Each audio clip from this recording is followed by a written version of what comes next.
Hello friends, મારું નામ છે નિમિષા સોની. સ્વાગત છે તમારી મારી યુટ્યુબ ચેનલ પર. જો તમે ન્યૂ હો તો મારી ચેનલ લાઈક કરો, શેર કરો અને સબસ્ક્રાઇબ કરજો. આજે હું બનાવવા જઈ રહી છું 5 મિનિટમાં બનતું એવી ટેસ્ટી પંજાબી શાક.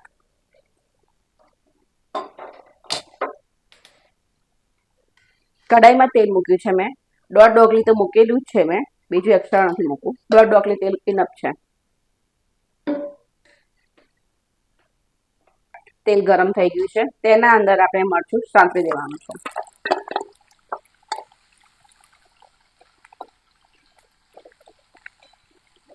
આ શાકમાં બનાવવા માટે ફક્ત કાશ્મીરી મરચું જ જોઈશે, બાકી તો બીજા ઘરની સામગ્રીમાંથી જ બધું બની જશે. તેનો કલર બદલાય નહીં ત્યાં સુધી આપણે તેને સાતળવાનું છે, સ્લો ટુ મીડિયમ ગેસ પર. કેપ્સિકમનો કલર બદલાઈ ગયો છે. હવે આપણે તેને એક અલગ પ્લેટમાં નીકાળી દઈશું.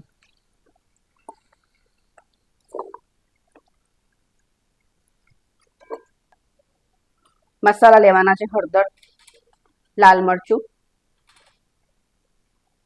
ધાણા જીરું, બધું મિક્સ કરી લીધેલું છે મેં. હવે તમે આના અંદર દહીંનો ઉપયોગ કરો. દહીં લઉં છું હું 1 ચમચી, 2, 3, 4, 5 ચમચી. સરસ અને ફેટી લઈએ.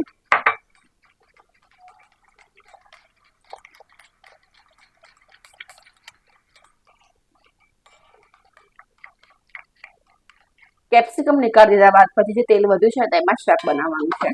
ગેસની ફ્લેમ ઓન કરું છું.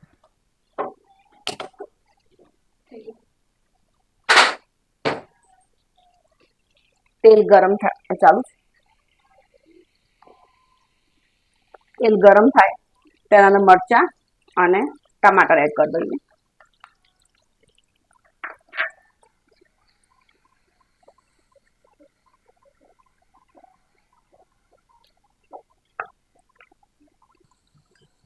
ટામેટા અંદર ચડી ગયા છે.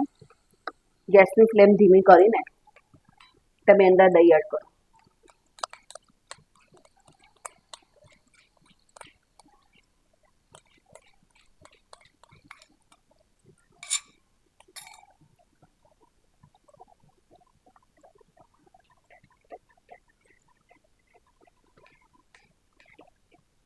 જો પાણીવાળું દહીં હશે તો તમારું દહીંમાં પાણી વળશે, પણ તમારે દહીં થિકનેસ લેવાનું. મેં અત્યારે બહારથી દહીં લીધું છે, તમે ઘરે જમાવેલું મોળું દહીં પણ લઈ શકો છો.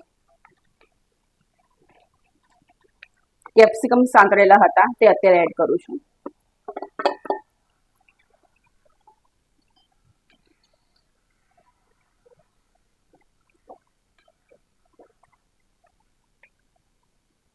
હવે આપણે અંદર એડ કરીશું મીઠું.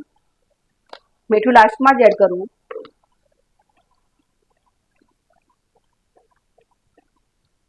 એક ચમચીનો ચણાનો લોટ એડ કરીએ. ચણાનો લોટ અંદર થિકનેસ લાવવા માટે છે.